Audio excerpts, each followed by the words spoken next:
Hey, it's Chris King, and welcome back to the Yoga Business Revolution. Now, this is the place where we deliver to you cutting-edge business and marketing strategies to help you serve more people as a yoga teacher, but also to help you create a thriving career so that you can live an abundant lifestyle. And today we're talking about one of the most important strategies that you must know if you want to serve your students to the best of your ability, if you want to create an online presence, if you want to build an email list, and if you want to get your message out into the world in a bigger way. You've got to know this. And today we're going to be talking about blogging. Now, I know you might be saying, yeah, Chris, I've got a blog now. I blog all the time. But let me ask you, are you blogging in a way that's as effective as it could be? Do you have a strategy to not just create great, valuable content, but also get it out into the world to the right people so that they can read it and so that it can improve their lives? And today I've got an amazing person for you who's going to tell you all about this. Her name is Cailen Ascher,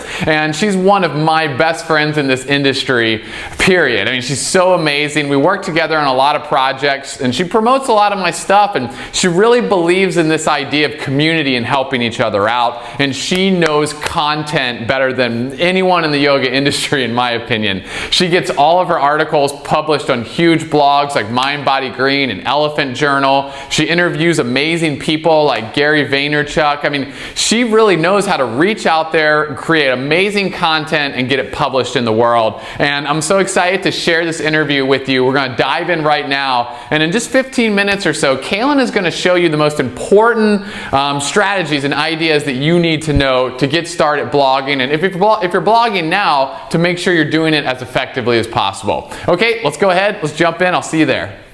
Hey, Cailen, thanks for joining us today. Hey Chris, thanks so much for having me. You're welcome. Yeah, so I'm so stoked to have you here because, like I was telling the listeners, I just really admire your ability to write great blog entries, but also the way you're able to get those out into the world so that they get read by the right people, and also so that you're building your list of subscribers. So before we jump in and you start sharing all these golden nugget strategies with us, can you tell us just a little bit more about how you got to this position of serving our community and how you got into helping yoga teachers? Sure. Well, through my business, Calm Biz, I teach empowering business practices to yoga teachers. And I find that yoga teachers in the yoga community, it's such a passionate group of individuals. But because they're pursuing their calling, they so often don't think of it with a business mind, and they often don't monetize it properly or charge enough. And so often they even work for free, which is beautiful, but it doesn't get them where they're hoping to go with their career. So basically what brought me to this point is I have been a perpetual entrepreneur my entire life. When I was young, I started this party service business with my friend, and then after graduating college, I started out in interior design, and then I moved into freelance writing. I was all over the place, but I started to get my feet into the right place when I hit the freelance writing and blogging arena, and then I used that work to leverage my way into a steady writing gig for a Inc. 500 marketing firm, and then use that platform to land a full-time editing and writing job for a social media management company. So that's the business end of things that I bring to it. All the while I was practicing yoga and really enjoying it, and it felt like such a personal experience for me. But then things started to fall into place when I took my yoga teacher training. And then I had yoga teachers approaching me, yoga teachers that I admired and looked up to, asking me for blogging advice and for marketing advice and for some, tidbits about how to really think of it like a business. So that's kind of where this whole concept for Calm Biz was born. Awesome. We've been talking for a while, and I've been following your work, and I never really heard all the whole story of your background with all the details. So that's awesome. And what we're going to be talking about today is so exciting, because I know there's a lot of yoga teachers out there who are great writers just like you are. And we've talked about blogging and how we've got to do that, but what's important is how to get that great writing out into the world. Yeah. Right. So first tell us a little bit about why it's important to even do the writing, why you would even create a blog and post on it regularly in the first place. Sure. Well, I think one of the most important things to have for any business now is an online platform, a hub where your students and your clients can meet and interact and get more from you. I mean, blogging is all about adding value, and I know you're a big proponent of that too. And on your blog, you can showcase your personality, you can expand on teachings that you did in the studio, you can break down poses for your students and really give them, the anatomical aspects of it.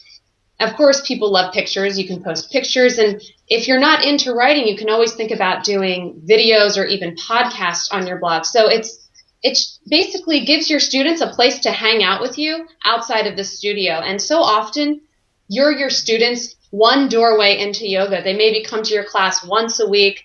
They see you and they want more of you. So I think a blog is a great way to give them more of what they're needing and to continue the teaching outside of the classroom.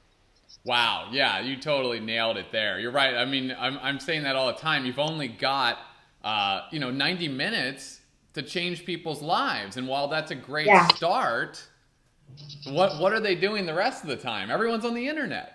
Exactly. And they're looking at baby pictures and, cats attacking each other on Facebook. So why not give them something great to read while they're on the computer? Yeah, totally. Give them yoga. Give them yoga, right. And I love what you said, too, about how it creates an online platform because, nowadays when someone finds out about you or as soon as they think you're kind of cool and they want to learn more about you, I mean, what do? They Google you. Google you instantly. So you got to have this. You absolutely have to make it happen. I love those examples you gave, too. Pictures. What were some of the other ones you can put on a blog? You can do videos. YouTube's another free resource, and you can, then post them on your blog. So you keep driving people back. You can do podcasts. If you don't like seeing yourself in video, you can just record your voice and do like your own little radio show. So many options. Yeah, and I love too how all those examples are valuable content that actually helps people. Totally. Okay, so all right, so I know the listeners are all really excited and they're out there. They're going to make some great content and post it on their blog. But like I was saying, how do you make sure that your stuff gets out there? And I know you get your blog posts and articles published on Mind, Body, Green and Elephant Journal, and you really get some great circulation with your stuff. Yeah. How do you do that? How do you make sure that people actually read the content and apply it?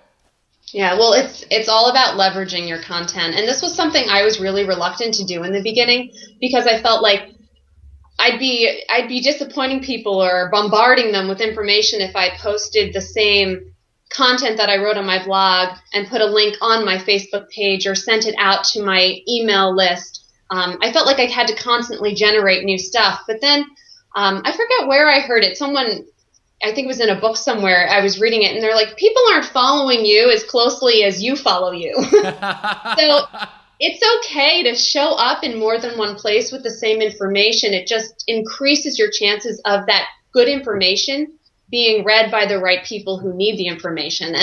And people prefer different vehicles for getting the content they read. Some people, are constantly checking their email on their phone. Other people hang out on Facebook. Some people are all about Twitter. Sometimes students just need a gentle reminder at the end of class saying, hey, I wrote this really awesome post about that pose we were focusing on last class. You should check it out, and maybe give them a business card with your blog link on it. There's a whole bunch of different doorways in. And then once you start generating that content and have some traction on your own blog, it's really simple to reach out to sites like Elephant Journal or Mind, Body, Green or My Yoga Online. They're so hungry for content. They have huge platforms they're constantly trying to fill, and they're much more receptive to accepting entries and writers than you would think. And it gives you great credentials. You reach a larger audience, and it's fulfilling work, and you get to open yourself up to a whole bunch of new people that could benefit from what you have to say.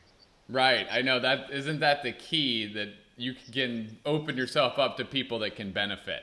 Yeah, right. Completely. And it's I think it helps people to think of it in terms of that, and not just it's not just about getting your stuff out there so you can build your No. list and get subscribers, but it's like, hey, there's people out there who are meant to read your articles. And a news article or video can change someone's life, and it's kind of like your duty to get it out there, right? Totally. It's your responsibility. I mean, if you have these teachings within you, and yoga teachers are great about keep learning. You know, they love to go to yoga teacher trainings and learn more yoga and read yoga magazines, but you know, it's time to share. You got to pass that along, because you have this wealth of knowledge within you, and it's a beautiful thing to be able to share that with your students. Right. Awesome. So you're saying, like, don't be afraid to just reach out and try. Yeah. Put yourself out there. Yeah. Didn't you just interview some really big name, Gary Vaynerchuk or something, just by going for it, right? I did. Yeah. Gary Vaynerchuk, he's like a business guru. He has a million Twitter followers. He's a New York Times bestseller. He has like 4 or 5 different companies that he works with and manages. And just by putting myself out there, I wound up chatting with him on Tuesday. We had a great conversation, and I'm outside of Philadelphia. He's outside of New York, and I told him if he ever wanted some private yoga, that I'd be happy to teach him or give him a family class. So and he sounded open to it. So I'm interested to see where that goes. Yeah. See, and I want everybody watching to just kind of take note of that. Cailen just goes for it. Yeah. And every people are just people, you know? So totally, you can make it happen. Okay, so let's talk about maybe some of the most common mistakes that yoga teachers can make when blogging, because this is really important. And I know there's a lot of teachers out there who might be saying, yeah, I write a blog now, or I do a lot of that already. But how can we make sure that we're doing it right and it's as efficient and effective as possible? Okay. Well, there's 2 things that I would say are really important. And the first one is consistency. I think one of the biggest issues I see with people who get super excited about writing a blog is that they post like every day for about a week, and then they realize, that takes up a lot of time, and then they post like a couple times a week for the next few weeks, and then 6 months in, they're not writing at all. And so it's not so much about the frequency that you post. You don't need to think about writing every day. I would say commit to something that you can stick to, that you can make time for in your schedule. Once a week, bi-weekly, even once a month. I would say at least once a month, because I don't know if you've ever visited a blog and it hasn't been updated for like 3 or 4 months, and you're kind of like, what's going on here? And you probably leave.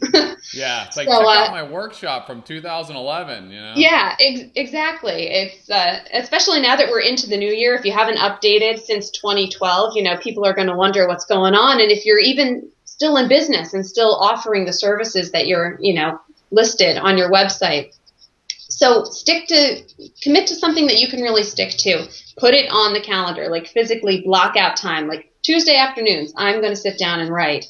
And I think that's a great step forward. Just make it manageable, make it easy for yourself. It's a practice. It's like yoga. The more you show up, the easier it becomes. Awesome. Great advice. Thank you. Wow. And I think I did say I had 2 things, and I want to mention the other one too. People write for the wrong audience. I find that a lot with yoga teachers. We're so inundated in like a really beautiful way by all these teachings, and we forget to back it up, because our blogs, at least most of us, we're writing for our students. And we forget that maybe they don't know what namaste means, or what ujjayi breath is, or why it's even important. Right. So back it up. You might be writing about stuff that seems really like, who wouldn't know this? But it's the stuff your students are craving. And think about what they would be asking you, or what they do ask you at the end of class. And just from that, you can generate a whole list of blog topics that you could cover that are really like basic building, like foundational points that would help them build their yoga and learn more about it outside of the studio. Yeah. Awesome. Yeah. Once again, it just gets back to service. So you're thinking of, how can I serve them to the best of my ability? And that involves finding out what they really need. Yeah. Right. And making it relevant to them. Mm-hmm. Cool. Well, I know that, we've covered some really good stuff here, but I know this is just the tip of the iceberg when it comes to getting content out there. And I know there's so much more that goes into that. And aren't you hosting a webinar right next week that's going to really dive into this subject? Yeah, I'm really excited about it. Next Thursday, March 21st, at 3 p.m. Eastern Standard Time, I'm going to be hosting a free webinar on Cafe Truth. That's it's all about establishing an online presence and growing your following. And it's going to, we kind of hit some of the touchstones today during our conversation. It's going to really go in deep to some of these topics about, first of all, how to build an online presence and what free resources are out there to help you do so. And then once you have it, how to kind of carve out a niche for yourself so you have a voice to be heard. And also then, as we mentioned, how to create really great content. And I'm going to be sharing 5 tricks for creating great content, and then how to leverage that content to get your word out there. So I think it's going to be, I really hope it's going to have a good turnout. I know we have lots of people signing up already. And at the end of that, for people who join me, I'm going to be offering some free coaching sessions, just little 20-minute sessions where we can really get in and see if some one-on-one time together would benefit you and your yoga business. Awesome. Wow. Yeah. That's fantastic. I know I'm signed up for that for sure. Good. I'm glad you'll be joining me. Well, as soon as you told me you were doing that, I went right over there and signed up. And because I can tell that you know your stuff, and you've given me some tips that I applied and it worked. I mean, you told me where to post an article, and they posted on Mind Body Green like right away, and I got 20 opt-ins or so, and like 70 likes on the article. So I was like, wow, this stuff works. This really works. Good work. Awesome. Yeah. So everybody watching, we're going to post a link right below the video, and you can click that, and it'll take you right over to where you can register for Cailen's webinar, which is totally free. I mean, this thing is probably worth $200, $300, $500, but just giving away for free. It's so awesome. I mean, it's a great example of what works nowadays in today's economy. We have to really serve people, and we have to really give great valuable content, and this is a great place for you to actually learn that, but also to see it being demonstrated by somebody who knows how to play the game. So thanks for offering that for us. Oh, you're so welcome. So before we wrap up, let's just recap real quick, and maybe you could just sum up a couple action steps that people could take to get started with blogging. Number one, everyone's going to sign up for your webinar. But just from today's call, like, what are the big points that people can go out there and start doing to, get going with blogging, or if they are blogging already, to make sure they're doing it right and strategizing it? Yeah, well, I would say the first thing is just to go for it. As you said, I'm a big proponent of that. So if it's something that you've been thinking about and you're interested in, just give it a try. If you're kind of hedging because you're not sure if you want to write or if you want to do videos, try them. Just see what works for you. See what your students respond to. And I would say once you have that baseline, build in some consistency to it. Think of some great blog ideas. Sit down in advance and make a list so that when you sit down to write, you have topics at hand. You don't have to think of it and then write.